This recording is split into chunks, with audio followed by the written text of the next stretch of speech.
ladies and gentlemen, and welcome back to Ask the Masters. And I am excited to do part 2 of a 2-part series with the world incredible Brett Abbott. Now, I want to give a little bit of a shout out, Brett. Hey, a guy by the name of Dean Willett, who is a longtime listener out of Chandler, Arizona, big family pools, didn't catch a mistake that I made, because we know you don't make mistakes, but in the editing. So a big shout out, a big family pools. He has 8 kids there in Chandler, Arizona, and he does support his family in the pool industry. So Dean, appreciate you listening. If you guys happen to be listening to this Ask the Masters on any of our channels, if at YouTube, please give us a thumbs up. If you're listening to it in podcast, please give us a nice rating, make comments down below, and we will get back to you. So with no further ado, I want to introduce you to one of the world's best website developers. I mean, marketing guys, been in the pool business for a long, long time. I catch him this year on the show circuit, which is going to be virtual in many cases, but you can still catch these, all the different seminars he has. So back with us to go through 4, 5, 6, and 7. And Dean was asking, that's why I got the call. He says, Randy, you messed up, but you know what? I need to know. I need the inside secret on the final 4 secrets for marketing that Brett's going to go. So come on, Brett, bring it on. What you got? Roger that. So the mistake was that we didn't cover the other 4, huh? It was an editing mistake that I said I was going to make that we didn't catch, but nonetheless, Dean got it.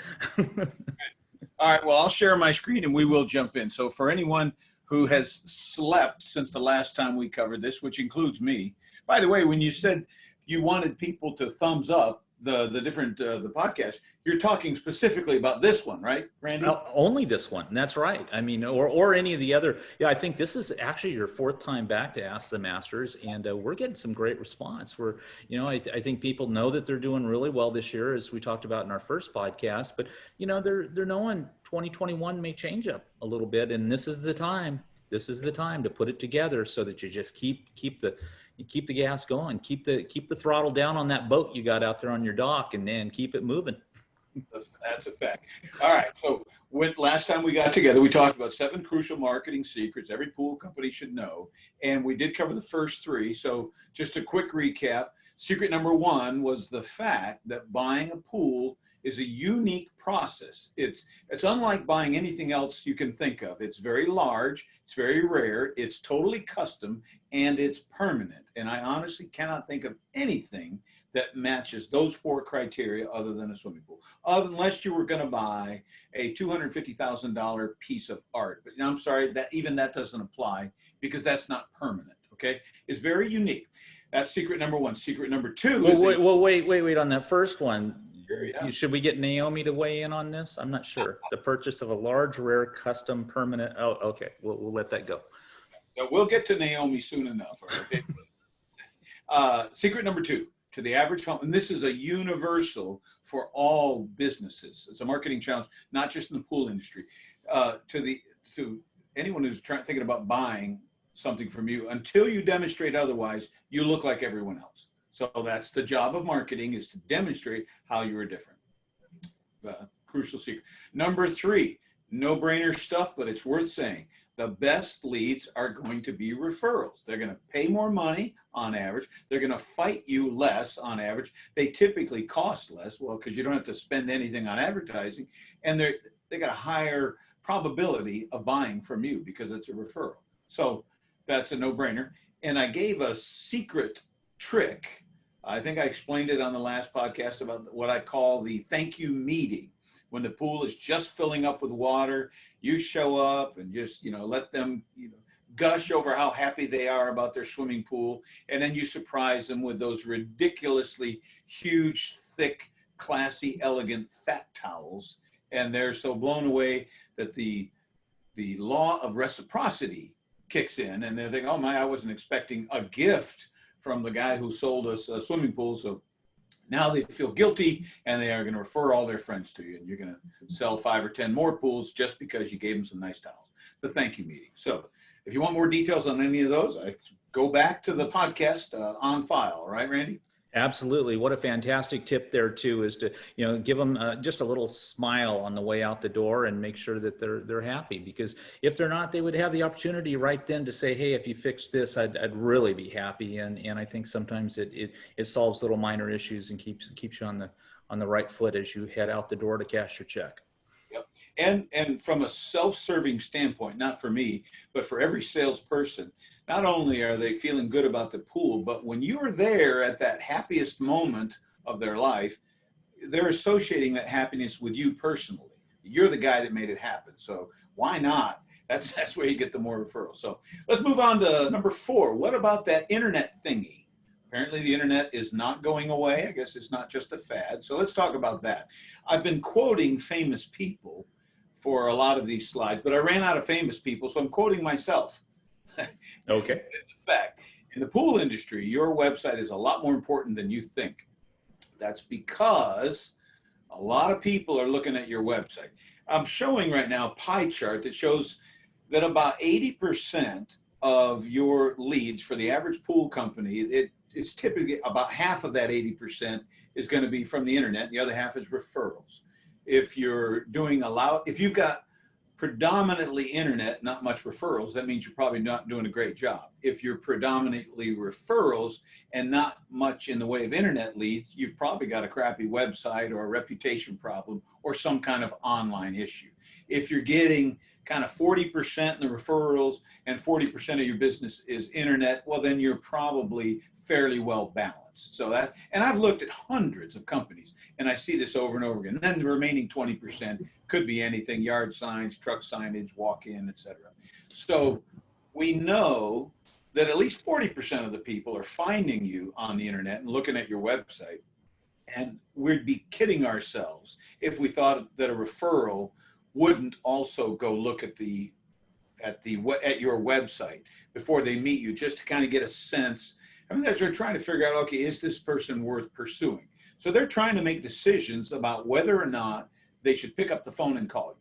So, and Brett, I think to your point there, that 80% of the people that buy now want to do their research before they pick up the phone. When they pick up the phone, they're pretty much ready. They, this internet society now are voyeurs, if you will. So what they do are they're researching to make sure that that what you look like, who you are, that you're not a creep. And I mean, in the pool industry, we're known criminals, and right. and so if we can clarify that with all of our internet presence, including our website, it goes a long way to getting them to pick up the phone. Once they pick up the phone, in many cases, they've made up their mind. It's now yours to lose. So yeah, this internet thing, wow, it's here to stay.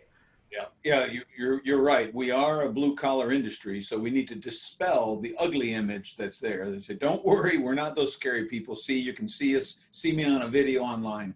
But now, in terms of picking up the phone, let's remember that when it comes to buying a new pool, people are spending months, if not years, thinking about it, right? So of all the people going to your website, maybe 1% of them are going to pick up the phone and call you today. The other 99% are months away from it. They're just doing research to try to bring themselves up to the level where they would finally actually be ready to speak with someone. That's why I say the website is so critically important, not just so that they'll call you, but for the other 85 to 99% who are just still collecting data, trying to educate themselves. Because it's, as we said earlier, it's a huge freaking deal to buy a new in-ground pool. So they're not ready to just go blindly. They're trying to arm themselves with information. So we want to make sure we satisfy that need. And another concept, I'm showing a simple flow chart right now that shows that, if your leads come in, whether it's from advertising or direct mail or a joint venture or a referral, most of those people are going to go to your website, and then maybe they'll call you. And if and you have a sales meeting, if they don't buy, they go into your automated follow. We'll talk about both of those, but the website really is at the heart of your overall marketing system. Now I'm showing a Google Analytics traffic flow chart. This was so eye-opening when they first started doing this, I don't know, 10 years ago, whatever it was. It shows in green how people, or where people are coming to your website, and then the red shows where they left. Okay, so the great big green square in the upper left corner of my slide shows the 2,000 people came to the website to the homepage. And I've looked at 1,000 different pool builder websites, and it's always the same. There's one universal truth. No matter what you call it, after they go to the homepage, people looking for a new pool always go to the following page. What would you say it was, Randy? What would be the one page after they get to the homepage? Where do all pool shoppers go? Well, I know they love the pictures, but I want to talk to you about price too, because I've seen a pain point there. So you tell me, am I right with the pictures, or is it price point? I'll tell you, it will always be, and has consistently been, for the masses of people that are going to the website, first, it's the photos. Because if they don't like what they see, they don't care what the price is. Okay, first, you got to have what I want. If you have what I want, then I want to know about the price. That's a great hot button. And most people don't talk about price. That's a whole nother subject. But yeah, that would come in number two, and or the about us and a variety of other things. But it's always, no matter what you call it, they always go to the photos, and then they leave or they go further. And if you're lucky, then they contact you. So here's the deal, and I'll just wrap this up in a nutshell, because you can have a great website that helps you sell, or you can have a crappy website that's actually hurting you. So you got to ask yourself, what are they experiencing when they show up on your website? Is it a nice, classy website, or is it a trashy website? Is it a modern website, or does it look and feel behind the times? Is it fast and mobile ready and working on their phone, or is it going to be annoying? Because if they're trying to look you up on the phone and they can't see it because you're not mobile ready, especially the younger people are going to think, wow, you are so, you're out of touch. So bottom line, is it impressive? Am I impressed? Or do I need to keep looking for someone else? Those decisions are going to be made in the first 10 to 15 seconds that they land on your website. Okay. So if your website isn't looking right and just looking right immediately, they're gone. They got better things to do. So that's why I say it's so important. Here's kind of the bottom line. If your website sucks, then people are going to presume that you suck. I mean, if you build great pools, you probably would have a great website. If you got a crappy website, my thinking is, if you're not paying attention to that, you're probably not paying attention to a lot of things. Most may be right, may be wrong, but that's the assumption most people will make. So now here's something I do. I told you, I promised you I'd bring Naomi into this, right? I knew it. I knew she'd show up. I like it when she shows up. Everybody does. Everybody likes it when I leave and when she shows up. But here's what I do when I'm live teaching a session. I stop there and I say, look, if you're not sure whether or not your website is up to snuff, we do a free website evaluation. All you have to do is contact us. And of course, I've got Naomi in the back of the room. So I say, request free eval to Naomi. I say, go back to the back of the room. And of course, everybody goes to the back of the room and gets your free eval, free coffee. Are you available for dinner? All kinds of, she gets all kinds of requests. But if anyone wants a free eval, they can email Naomi at poolbuildermarketing.com, and she'll schedule something, and we'll spend 30 minutes and I'll give you free advice, and then you can do with that what you wish. Okay, that was secret number 4, that internet thingy. Now let's talk about nurturing prospects. This has been the heavy focus of marketing in general for the last 15 to 20 years. We're talking about marketing automation and drip marketing, all that kind of thing. Everybody knows that follow-up is important. We've been talking about that for 100 years, right? Well, you got to follow up. The important thing is you got to follow up. Just make sure you follow up. Everybody says, yes, sir. It's important. We're going to follow up. That's what's important. But in my experience, it's probably the worst executed tactic in the history of marketing. Because everybody knows you're supposed to follow up, but everybody's busy doing day-to-day stuff. So it's very difficult to follow up, at least as thoroughly as we should.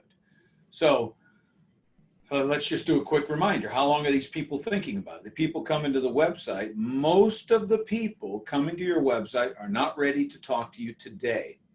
They're looking for information. So if you could get their information and then get their contact info, and then start dripping educational information onto them. Well, then when they work their way down to the point that they are ready to talk to someone, they've learned so much from you and about you that they are much more likely to choose you when they pick up the phone to call someone. Besides, they got your postcards and emails there. So, like I said, it's a to do this, Brett, too.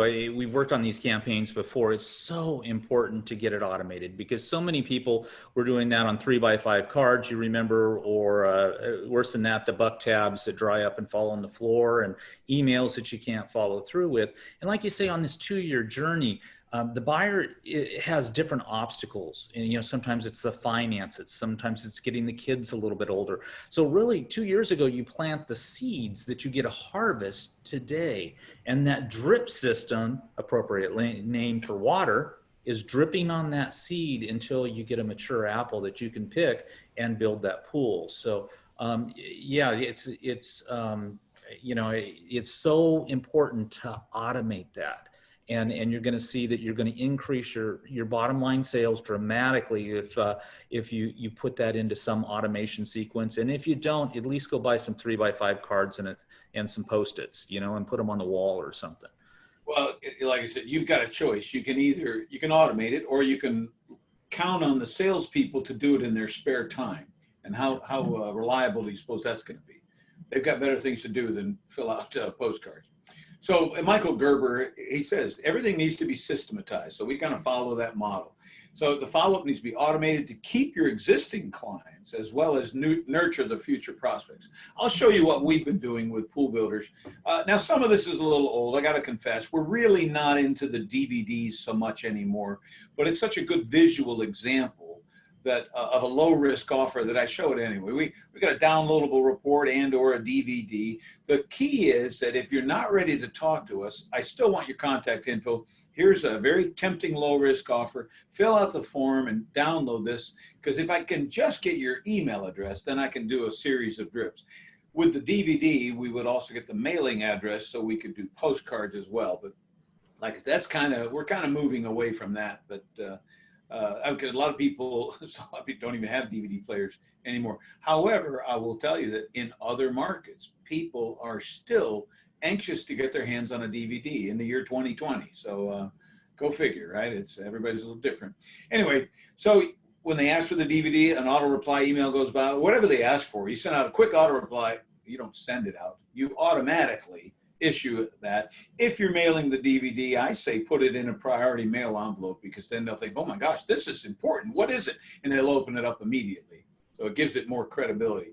And like I said, if you've got a mailing address, you can do a whole series of postcards, because postcards are a very interesting way to advertise. To clarify, we're not really advertising because we've already got their attention. So now we're just kind of marketing to them. But the point is, a postcard is, if it's a TV commercial, you can walk away and ignore it. But a postcard, anything in direct mail, they have to hold it in their hand to throw it in the trash, right? Even if they're throwing it away. And even if 97% of the people throw it away, they're looking at it, and 3% will still call you. So postcards still work. And Brett, just to add to that, because I know what you've done is you've written a lot of different books and ebooks actually, and so some of those are being downloadable ebooks on the things you need to know about building a swimming pool. And there, while you may not be capturing their physical street address, you are capturing their email address and sometimes even a phone number so that you can text them. And that's the new DVD. That's a new delivery system over this great thing called the internet. And I know that's on a lot of the campaigns we've been working on recently. Excellent point about the text messaging, because that is clearly picking up steam. So we're getting more and more into that. I think 99% of text messages are open, and only 30% of emails, for the most part, are generally open. So texting is the new way to get to the client. Yeah. Accurate stats. One of my favorite emails I call this our evergreen email. After we hit them with about a dozen various things to help them, just tell them about, coping and pools and all kinds of stuff. Sorry, it keeps slipping past. This is, I say, an evergreen email, because about every 3 months or 6 months, it says, don't think we've forgotten about you. So this could go on for 5 years, where every 6 months, they're going to be reminded. We did another postcard also that, was called, we did it as a test. And the subject line was checking on the status of your backyard. And wow, we had an amazing open rate. And I thought, okay, so we use that. So we after 6 months, then we send out, don't think we've forgotten. Then we say, checking on the status of your backyard. Because they're both kind of the same thing. Hey, we're just checking in. We haven't forgotten about you. And it really works. And invariably, my clients get email replies. Oh, hey, I'm glad you asked. We were just getting ready to call you, or, whatever. So it does work. And the cost is next to nothing. So that's nurturing the prospect. I'm going to move on to number 6, unless you've got something. No, I'm ready to go. Let's go. This one gets complicated. This was where I ruffle some feathers, but I got to tell you something. The whole social media thing, I've been kind of the, I don't want to say a naysayer, but I'm sort of the opposing voice, because what I saw as a marketing person 15 years ago embarrassed me, because what I saw was marketing people blindly going, oh my God, social media, it's everything. Websites are going away. It's all going to be social. It's everything. It's all. And they just went crazy, and they thought that it was the end all beat all everything. And it's like, hang on now. There's going to be power, but it's not universal. You got to be more selective. So what I say about social media is that it can help you, but you're probably doing it wrong. If you're following the advice that some marketing person gave you, it's probably wrong. So I'll give you very specific advice in this industry, what we should do and what we should not do. Some of the do. Imagine that you're at a dinner party. If you're at a dinner party, you would want to be friendly and sociable and, have a nice conversation. You would not say, oh, I'm so glad we're here together, because now that I'm selling life insurance, I'd like to talk to all of you guys about buying some life insurance from me, right? So I'd like to schedule some appointments with you guys, right? That would be a total bomb, and you would never be invited to another neighborhood dinner party. So it's just really simple. Be interesting, be social, be conversational, be active, be helpful, and be sincere. That's, because people can smell a fake. Be human. That's the problem with using robots. Be human. Some don'ts. I think you'll like these, Randy. Okay. Don't be a salesperson. This was years ago. The guy was still learning. He's a great salesman, but he was making the mistake of trying to sell on Facebook. He said, it'll be hot soon in our little corner of Paradise in Arizona. Now's the time to get your pool constructed. And so he videotaped himself giving this little sales pitch and putting it on Facebook. I say, well, nobody wants to listen to you make a sales pitch on Facebook. That just doesn't work. So don't be a salesperson. Don't overshare. Now, for anyone who's only listening, I'll describe. We're looking at a cartoon of a guy with a very sophisticated toilet, and he's very proud showing his guests. He says, when I flush this baby, it automatically posts on Twitter, Facebook, and YouTube. So they're all very impressed. That's oversharing. All right, we don't need to do that much sharing. Another don't send people away. This was what really embarrassed me with my counterparts in the world of marketing. It's like they're putting all these social media links on a website, which isn't necessarily wrong, but when they're trying hard to get people to leave your website to go to your social media site, I'm like, you fool, you've got it completely wrong. You want to use the social media to get them to your website. You're not going to sell them anything on social media. It's like when they're in the store, it's like, oh, so glad you came in. Hey, go outside and check out that great billboard we got down the street. No. The point of the billboard is get them in the store. The point of social media is get them to your website. Don't send them away. Doesn't mean you can't have a link, but don't push them away. Don't expect miracles, right? It can work. It can do some good things, but don't expect to go viral or anything like that. Now, what social media should we use? I've got about 5,000 of them here, right? The answer is almost none of them. Don't assume that all social media are right for you. In this industry, I'll tell you exactly which ones you should and should not be using. So, Randy, this will be a little test for you. I just want you to holler out these when I show these logos. You tell me what social media it is. Facebook. All right. No longer with us, I think. Google Pages, Google Analytics. I think they're gone now. We could spend 20 minutes talking about all the Google products that are gone. You're yeah.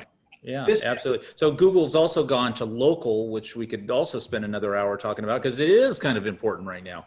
So yeah, but the actual Google or the we're anyhow. Let's move on. Yes, there's this many, one many. actually, this is the logo for Google My Business, which is Oh, very got it. alive and well. Next, of course, the white triangle. YouTube, also owned by Google, and then House, an entity all in its own, a search engine. So the green one, how come I'm not coming up with that? It's not. That one, it used to be real clear because it was a woman named Angie, and now Oh, they Angie's List. Okay, there you go. new interesting logo. We know the bird Twitter. and the P. Pinterest, which is very picture centric, and Instagram, the new Facebook, where we'll probably do 2 billion Instagram, a whole different group there. Yeah. And how about the IN? Instagram. No, sir. Oh, I'm sorry. LinkedIn. There There you go. Sorry. I bet you don't know this last one. I have no idea what that is. That is called Google Currents. Oh, I'll tell you okay. more about all of these now. And let me tell you specifically what to do. As far as Facebook is concerned, this is such a brilliant strategy. And you don't want to be up there selling, like I said before, a brilliant strategy. If you're a pool builder or a renovator, here's what I would do. You should, every time you got your supervisor out in the field, and he's looking at this job, you're marking it on the ground, well, take a photograph of that, and then have somebody in the office post it on Facebook. Say, just marked out the Jones property, gonna excavate on Tuesday. And you post that. And then you go to the next job and they're doing the steel, and you post the Smith steel and the Johnson's gunite is getting shot, all right? So when you post that on the ground, that photo of the I forget what I said, the Jones family with marking it on the ground. The smart thing to do is tag Mrs. Jones, Mr. and Mrs. Jones in that photo, even though they're not in the photo, because then they get notified that they've been tagged in the photo, and they look and go, oh, that's my backyard. And they're all excited, and they heart the photo because they love it, and then they share it and they post it to their own, and they add their own comment, right? Woohoo, get in the pool, can't wait, this is so exciting. And then all her friends chime in. They go, oh, you bitch, I hate you. I can't believe you're finally getting that pool. When's the party? Right now, all this chatter goes back. Oh, well, I'm going to get you. I got a new margarita machine. They're all this chatter is going to take place. And what's it all about? It's about the pool that you're building. Sure. Right? So instead of you trying to brag and trying to get people to listen to you, nobody wants to hear anybody brag. You just post what's going on. You don't even brag about how great a job you're doing. Just saying, shooting the gunite today at the Johnson property. And you might make a comment about, notice the waterfall in the back, if there's something interesting about it. That's the way to get people organically excited about your stuff on Facebook.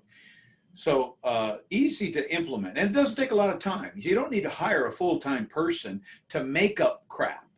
Because when you're making up crap, everybody can smell it as crap, and they're not interested. But Sure. That's real stuff. You should also have like buttons or house idea book buttons on your photos. Make it easy for people to save them, to pin them, etc.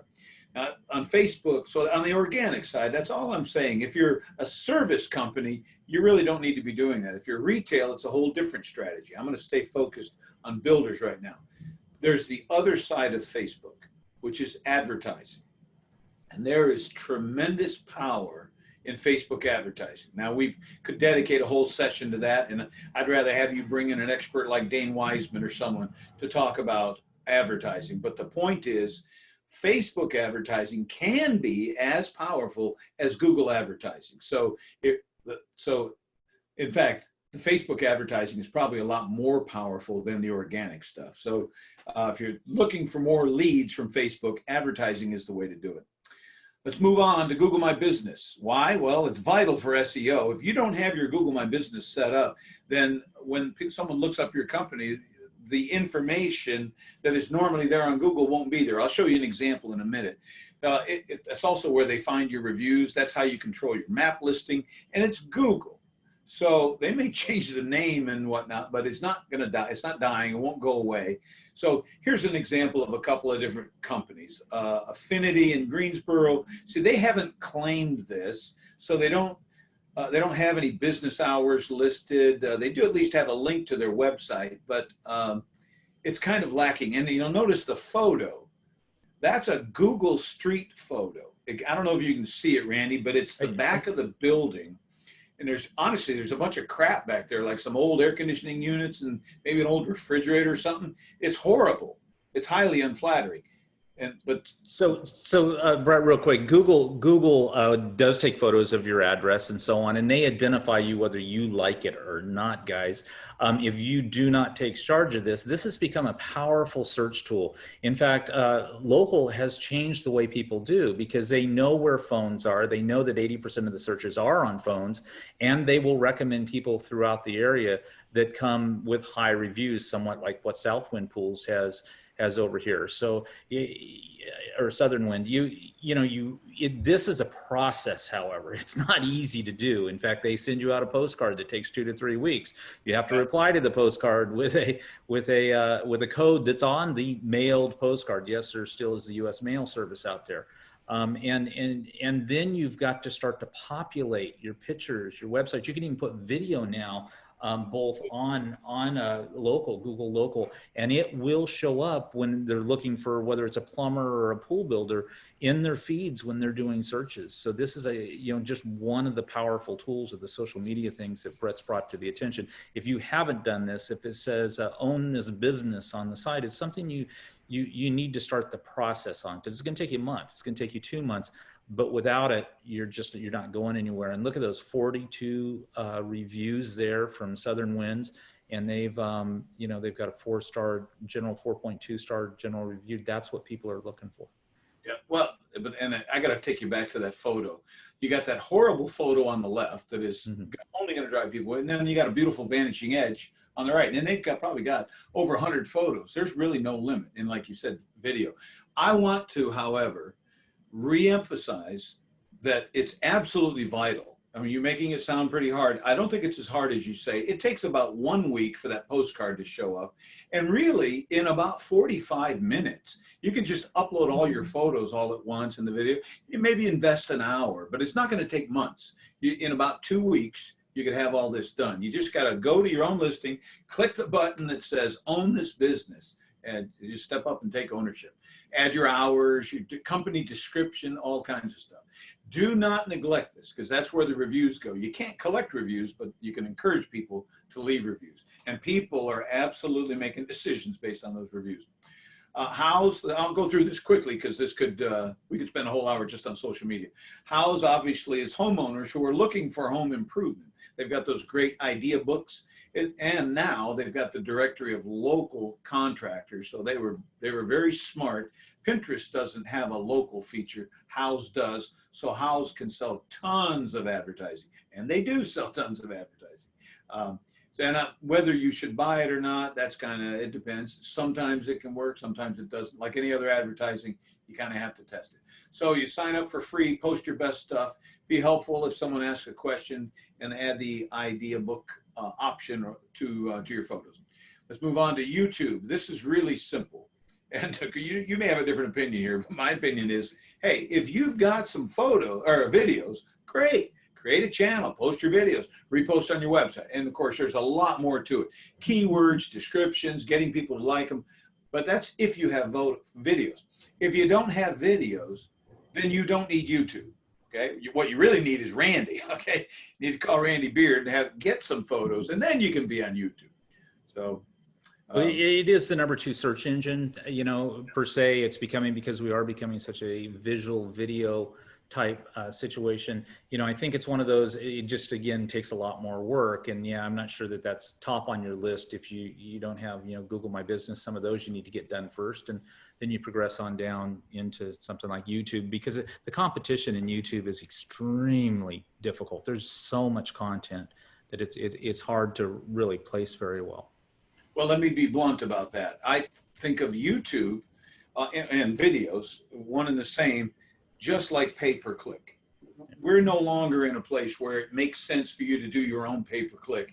It doesn't make sense for you to do your own videos. It's like you said, there's too much competition. You got to bring in an expert, whether that's Randy Beard or whoever you find. But it's that would take months. YouTube absolutely would take months to do. So I'd shy away from it, unless you got someone like Randy helping you.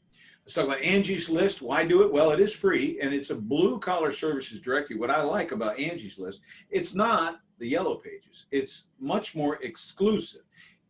Now I'm going to sound sexist, but generally speaking, it's kind of like a club for rich housewives. At least that's how it started out, because you had to pay a subscription to be able to see the companies that were listed. So it's rare air. You were then, if you were in that book or that directory, you were with very few selected people, because if you did a crappy job, they'll flame you. If one person flames you, says, oh, this person's horrible, then people don't look for 42 reviews. They look for one bad review. And if you got one bad review on Angie's List, you're not going to get any more phone calls. So you got to really be careful. You got to find someone, a reference, find someone who is a member to give you a nice review. Advertising is optional. I find that Angie's List is more effective in the service industry. Yeah, the Nextdoor too. I think Nextdoor is the big brother or the little brother now to Angie's List, and it's up and coming. You know, we're seeing it a little bit there too. Instagram, you talked about it before. It's free. It's popular with the younger people.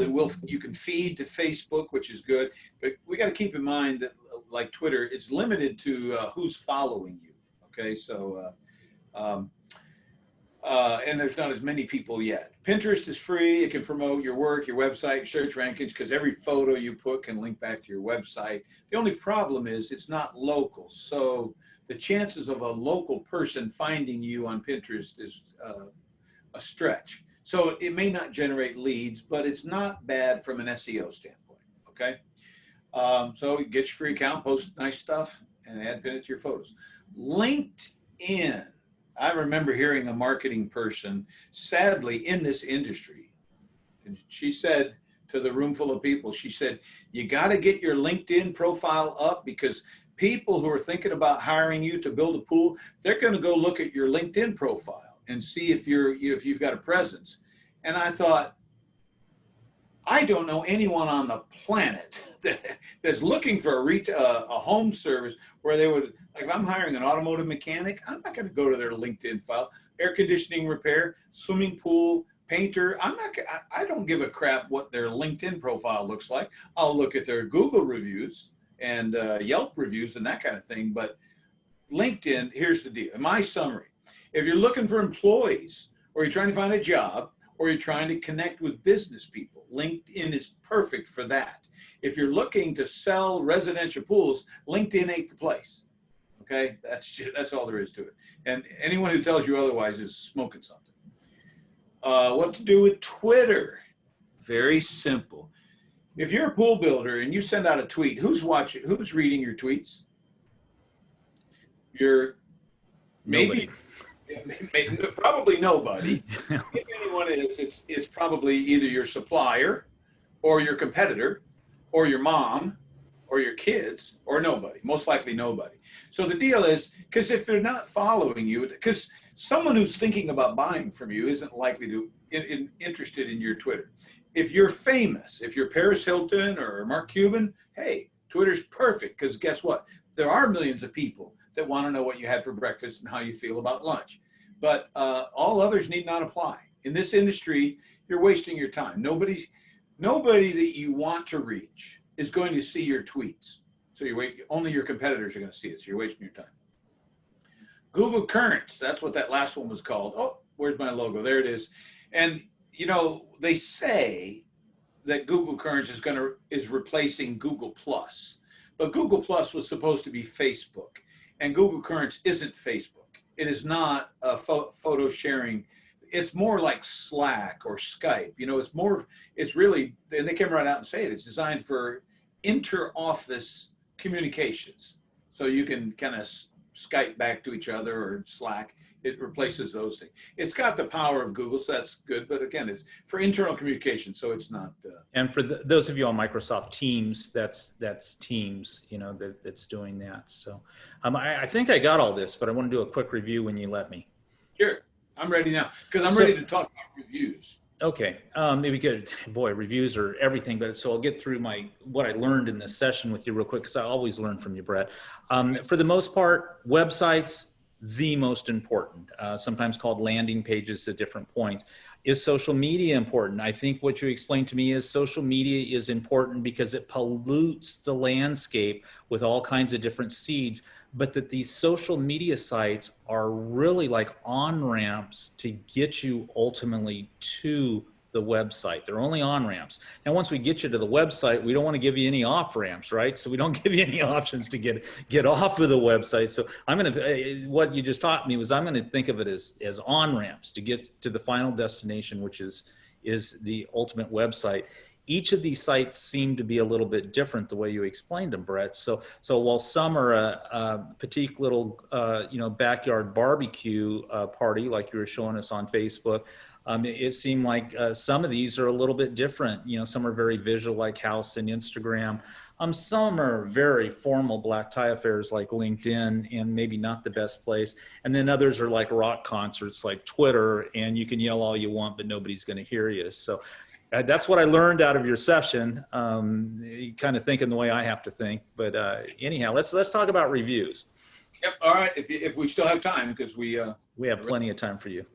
I appreciate that. So, by the way, yeah, well said. Very great analogy. But about the on-ramp, yes, social media can be an on-ramp, but it also plays another role, which is social proof, which is a little bit different. That's a place where people can find out more about you from the rest of the world. What does the rest of the world think of you?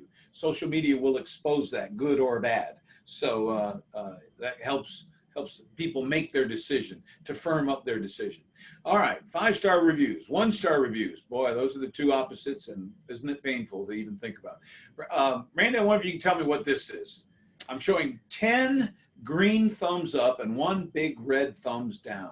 Well, you probably should put an equal sign between them, because it takes 10 good ones to counterbalance the bad one, right? I don't know. That was my guess. That is correct. And then the corollary is that 10 attaboys can be wiped out by 1 aw crap, right? Yep, you're right. They are equal. So it takes 10 to recover. And if you've got 10, well, 1 negative review blows 10 of them out of the water. So and you don't have control of the algorithms, as we saw in that famous Yelp. And if you've ever seen the Yelp movie that was done, the $1 billion bully, I would encourage you to go see that. Because quite often the negative reviews are rated much better than the positive reviews, and that's done by algorithms because people like to live on the negative. So, yeah, you really got to fight and do what you can to subdue those negatives, take care of them, try and get the people to change their opinions, and communicate with the clients. Again, a big reason to give those clients a kiss on the way out the door and that big old beach towel, right? That's right. Now, can I offer some blunt medicine? Sure. Again, my style. When it comes to the reviews, if you're struggling, if you've got some negative reviews, more than you want, then what you have to do, well, there's a couple things. You can try to get rid of the negatives, but usually you just try to flood them with positives, just like we said earlier. Now, be honest with yourself. Those of you who are listening, if you're not going to, you could do it yourself. You could reach out and try to get people to leave reviews. But if you're not going to be serious about it, then don't kid yourself. Just hire one of these companies, Broadly or Bird Eye or Scipio or Podium, and there's half a dozen others. GoDaddy is doing it now. I wouldn't go with GoDaddy. These 4 I have experience with. They range from about $150 a month to about $400 a month. So I'd say do it for 6 months or so and get yourself up to where you need to be, and then cancel the service. So some of them, of course, will say, oh, no, you got to commit for a year, because they're afraid you'll cancel early. But anyway, that's the way to go. If you need more 5-star reviews, hire one of those services to get you. And I don't know if you know how they work, or listeners know how they work. Usually what they say, the functionality is it'll send out an email that says, hey, I heard you just used Randy Beard's video service. Can you tell us, how was your experience? Was it good or was it bad? And if they say good, they go, oh, glad to hear it. would you mind saying something nice about us on Google or Yelp or whatever? And they'll provide the links to those places. And if you say, well, it was bad, of course, no one will ever say that about Randy Beard's services, but in some other cases, if they said bad, then they'll say, oh, we're so sorry to hear that. Let's, we want to take action to get it fixed, blah, blah, blah. So that's how you separate them. So you don't send everyone to you shouldn't just blindly say, hey, leave us a review, because you could be encouraging angry people to leave, because angry people are more than happy to leave a review. You want to try to resolve it instead. If you have negative reviews, you really must reply, because it's bad enough to get a 1-star review. And no matter how ugly or inaccurate it is, the worst thing you can do is then ignore it, because then it says you're not helping people and you don't care. So you've at least got to reply to it. Secondly, when you reply, you got to be non-emotional, and that's tough sometimes, because if someone leaves you a really ugly review, there's probably some history there, and you know that SOB is lying. But you have to remember, you're not trying to convince the person who left the review. You're trying to convince the 10,000 people who are looking at the review, trying to figure out whether or not we can trust you. So it's all about the audience, not the person who wrote the review. And I think when checked, when controlled, when replied to, that the overall internet public now knows there's a lot of negative people out there, and they're aware of these statistics. So just do your due diligence, do the best you can, reply to the negatives, and then go out and get a lot more positives, and you'll bury them. And you have to pay more attention to the positives than the negatives, and move on. Randy, I'm glad you mentioned that, about the fact that we're all learning that there are some crazies out there. That's the goal when you reply.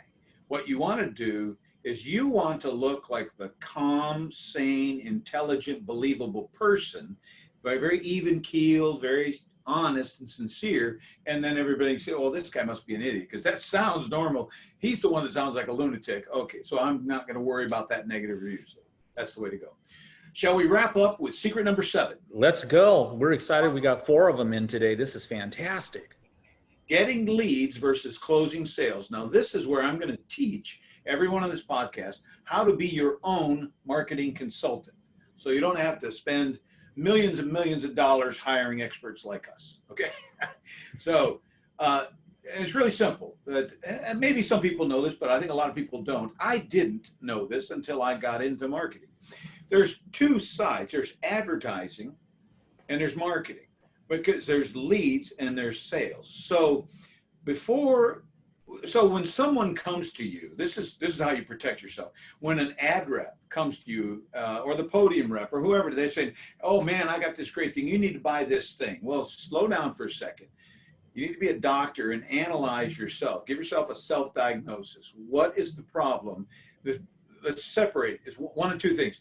Are we not getting enough leads, or are we getting plenty of leads, but we're not closing enough sales? Could be one or the other, or both. All right. But and I'll talk about how to figure out which is which. But if you got a good closing ratio, but you're not getting enough leads, well, okay, then we need to do lead generation, advertising or referrals or something.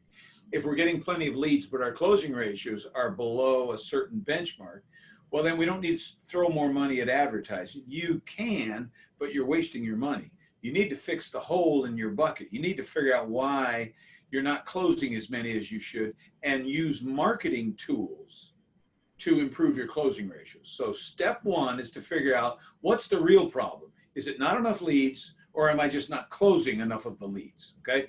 So I'll give you some examples how to do that. When it comes to advertising, there's just one question you have to answer. What's the return on investment? Because what's better? Is it radio or print or direct mail or pay-per-click? Well, whichever one provides the best return on investment. And the benchmark is, if you can make $1 in net profit off of an advertising investment, well, then it's probably worth it. Now, if you can make $5 instead of $1, well, get the best return on investment. But the bottom line is, it's got to, whatever you do in terms of advertising, it's got to generate a net profit, not a gross profit. It's got to pay for itself and a net profit. So return on investment is what you're looking for. My favorites in this industry are as follows, more or less in this order. Right now, if you're trying to generate leads fast, the smartest way, most effective way to go is pay per click. That's, you can make something happen fast. It's very trackable. It used to be search engine optimization used to be my favorite, but that thing has completely flip-flopped over the last 10 years, because I could control SEO and pay-per-click. Most people didn't go there. Well, it's completely, now people don't hesitate to click a pay-per-click ad, and search engine optimization is 100 times harder than it was. Before, you could trick Google in a month. Now, now you go to Google prison, so it's very dangerous. But it still works, but it's just you have to be more patient. Vehicle signage, you talk about a return on investment. You spend $2,000 on a really eye-catching wrap around your truck, and people will see you all over the place, and you'll brand yourself every day when the people are going around. I mean, you can do something boring, but go bold. Take a look at what they're doing. Is it Pool and Spa News, where they're doing the truck? They're giving awards now for the best truck wrap. So vehicle signage, very powerful. And manufacturers are actually are doing it too. I think Jandy's run a whole deal with it. I know that Hasa is in the midst of running a campaign right now with vehicles. So you can actually get co-op money to do that. My trucks are all wrapped, and vinyl wraps now are fairly inexpensive. My one little suggestion is that you keep it bold and readable, because some of these things get too rough, and if you try and put a very complicated wrap, the point is we need to put the branded name down there and a phone number. Those are the things that they need to get, and the website maybe. But yeah, vehicle signage or wraps, what are known as wraps on a white truck right now, can go a long way for payback. It certainly paid off for me. I agree. We have to think billboard, which means, like on a billboard, 7 words is the rule of thumb, no more than 7 words. But I strongly recommend, if you're going to wrap in this industry, get very creative. I've seen a hot tub manufacturer that the wrap around the van makes it look like people are swimming inside the van. Right, so it's very eye-catching. Oh, look at that! There's someone swimming inside the van. So get creative. Yard signage. Some places don't allow it, but you know what? I have never met a pool builder who used yard signage that didn't sell a pool because of a yard sign. And they're, even if you pay $50 per sign, that they work when they're allowed. Home shows can work. Now, most people do those wrong, so maybe someday I can teach your audience how to do a home show correctly, so that you'll get more leads than 95% of all the other exhibitors. Joint ventures, partnerships, there's a lot that can be done there. Networking in an elevator pitch, that can be very powerful. Well, let me clarify. Networking with an elevator pitch. Networking is a way to meet people and get your name out there and find leads. Your elevator pitch is actually a marketing tool that you would use in the networking. So that's something to remember. Direct mail can work. It's tough. It's kind of high risk investment. Magazines have been on a steady decline because there's so many magazines. So they're getting ultra local, where a neighborhood has its own magazine. That may work. I'm not convinced. I'm not really excited about magazines, because 9 out of 10 people who are thinking about getting a pool, they don't go look at their local magazine. They go to the internet and they search on Google. So that's where you ought to be. I mentioned radio at the end there, because radio can be very powerful, but it's one of those things that if you're going to do it, you got to spank high or stay home. You got to commit for a year, and it's got to be 50K to 100K. You need to hit it hard. You can take a little bit of a break, but then you can hit it again, because what you're doing is you're branding yourself across an entire city. If you want to be the name that everybody thinks of, radio is perfect for that. But if you think you're just going to generate some leads, no, don't either. Like I said, spank high or stay home. Now let's talk about marketing. So that's advertising and generating leads. If we're having trouble with closing ratios, then we need to look at our marketing tools. And here's my benchmark. What would you say, Randy, as would be the benchmark of a good closing ratio versus bad? I've been working with a number for 15 years, and it hasn't failed me yet. Well, first off, I can tell you that when I was doing my own sales, my closing rate was much higher than when I had salesmen. And in fact, the salesman could never get close because I represented the company. So I think there's a variable different answer. I know what I was happy with, but we predetermined, pre-qualified, made sure that, anything I rolled on, I had a pretty good chance. But, I'm guessing that if you had a 50% close rate, is that a high number? Oh my God, that would be outstanding. Would it? Okay. Here's my experience. In this industry, of all of your face-to-face meetings, if you're closing 1 in 5, then you're okay. 20%. Less than 1 in 5, you got a problem. Yeah. And it's consistently, if you're less than 1 in 5, you got a problem. But 20% is actually not bad, because if you think about it, of every 5 people you talk to, it's not unusual that 2 of them are going to go, holy crap, these things cost a lot more than I thought. We're not going to buy it all. We're going to wait 2 more years or something, right? So 2 don't buy, and that leaves only 3 left to buy. And, if you get 1 out of 3, because they're probably going to talk to 3 different builders. So on average, it's not that bad. I'm not worried. If you're over 20%, I'm not worried. If you're below 20%, I'm worried, and we got to do something. So here's what we do. I already talked about it. 1 in 5. If it's a referral, it ought to be 1 in 3. All right. And if you're using one of those lead services or something like Service Magic or Home Advisor, my experience has been, you get lucky to get a 1 in 100. Those can be a total time suck. So I haven't recommended those services in a while, because the closing ratios are so bad. So let's talk about some of the things you can do. The first thing that is powerful in terms of persuading people is get some high quality photos. They should be on your website. They should be in your brochure. They should be on your Google listing. Heck, they should be on your truck, whatever. But spend a little extra money. If you're walking out there with your Android and just taking a photo of a pool and you're cutting off part of it, that you're doing it wrong. We've got a podcast in the can where if you want to know how to do it right, that'll tell you how to do it right. So spend some money, get some really nice photos, and that will go a long way towards persuading people. Now, what about video, Randy? Do you think video might make a difference? Well, I think it's a different project, and I think we talked in the podcast about photos that one of the tools that I used was normally I was meeting with the creative person, not the financial person, and the financial person had to write off on it. So I would take a beautiful photo like this. I think this is this Aquatech? And it, I would then put them on the 8.5 by 11 sheets that I printed on my HP printers in my office. And when somebody looked at that and said, man, that's the pool I'm wanting, I'd yank that baby out and leave it on the deck. Because let me tell you, Brett, nobody wants to see your manufacturer's brochures about pumps and heaters. They really don't care. But what I would do by the time I'd left, I said, well, I don't like that. I don't like that. Oh, I like that. I'd drop that picture, that 8 by 10 picture on the marble countertop. When I left, the creative person approached the financial. What'd you do today, honey? Oh, well, I met with this crazy pool guy. He says it's going to cost us $200,000 to build the backyard. She goes, you're out of your mind. No way. But he says, oh, I met this pool guy, and look, we're doing this, and we're doing this, and we're doing this. It's like game over. Game over. Right. Either that or sell to the kids on the way out the door. Talk to the kid and say, I'm going to put a water cannon in your backyard. Did you hear about that? It's game over, man. It's game over right there. That's a fact. Yeah. But I would say, in a nutshell, though, high quality video can help you close more sales. And here's one of the easiest things you can do. I've found this has worked over and over again.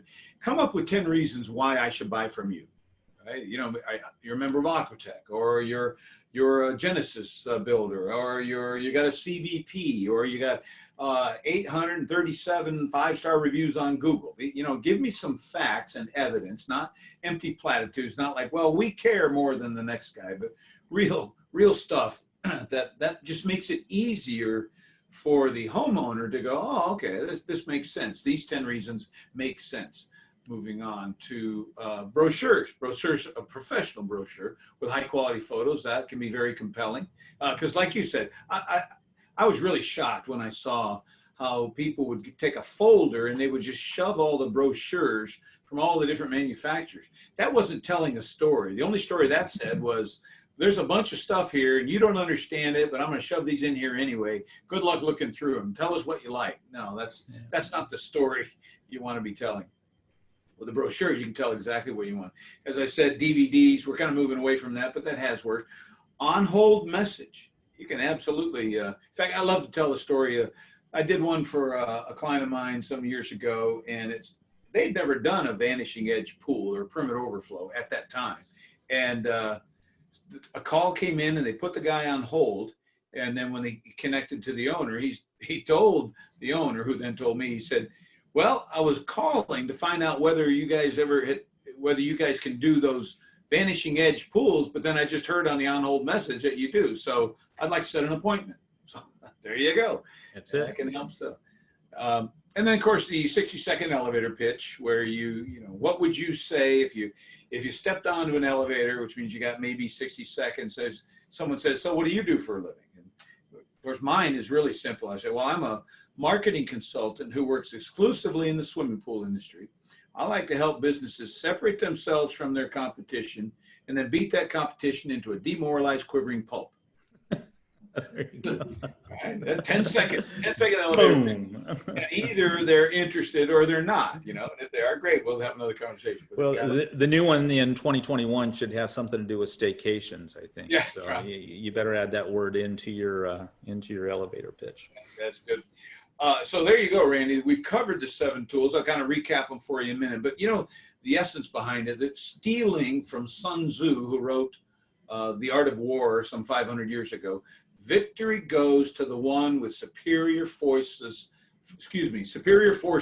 at the point of contact. That's what this is all about. Arming our listeners with superior forces so that they have a better chance of winning at the point of contact. So let me recap, if I may. Sure. We talked about the fact, secret number 1, the pool buying process is rare and unique, so it has to be treated differently. Number 2, to the average homeowner, until you demonstrate otherwise, you look like everyone else. Or as I say, you're like the ugly fruit. They think you're ugly, so you got to demonstrate otherwise. Number 3, referrals are the best leads of all. Secret number 4, your website speaks volumes about you. It may be good, it may be bad, and you may never know it, because if it speaks bad, they'll never call you. All right. So website is vitally important. Number 5, you must nurture your prospects to buy from you. And you should automate that nurturing, because nobody has time to do it in their spare time anymore. Social media, yes, it can work, but you're probably doing it wrong. Just focus on the critical few instead. And then advertising and marketing. Use advertising to get the leads, and then use marketing tools to close the sale. So those are the seven crucial marketing secrets every pool builder should know. So now you get out of trouble with Dean down in Arizona, who scolded you for only having 3 of the 7. Well, we want to thank all of our listeners and remind you that if you'd like to contact Mr. Brett Abbott, Mr. Brett, how can they contact you? Can you bring us up to date on the best way to find you? That would make a lot of sense for me to show my phone number or website, but poolbuildermarketing.com is the website, and 1-8-PROFITS-UP is the phone number. How about that? 1-8-PROFITS-UP. Well, Mr.